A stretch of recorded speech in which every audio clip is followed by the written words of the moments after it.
morning, good morning, good morning. My name is Louann and welcome to my kitchen. That coffee's a brewing and you know there's some sweet iced tea in that ice box.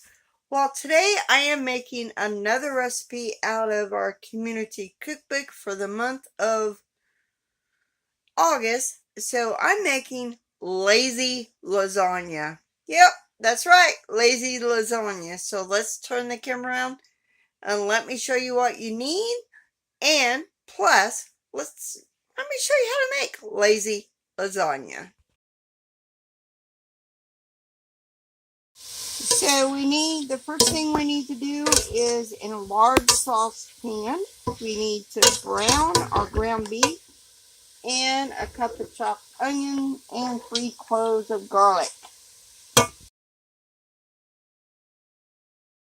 So after we get our ground beef and our onions and garlic brown, we're supposed to drain this, but I am using ground deer and it is lean, so I'm going to choose not to drain it. Now, if you was actually using ground beef, I would recommend you to drain it.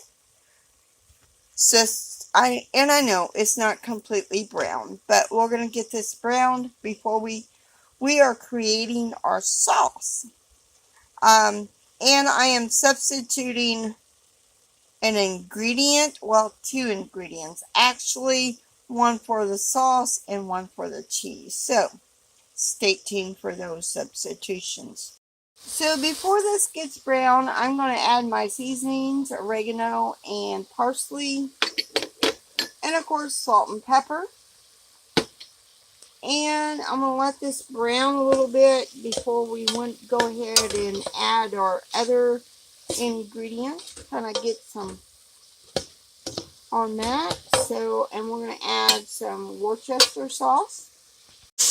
I'm adding a 6-ounce can of tomato paste to this. Kind of get it a little seasoning a little bit. Kind of a different ingredient. This calls for a 4-ounce can of mushrooms. We're going to add that. Then comes our first substitution.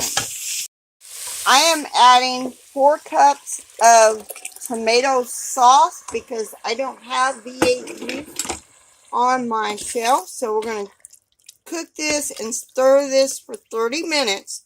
While we got this cooking and continually stirring, turn on our oven for 30 minutes. Turn on our oven at 350. Sorry about that.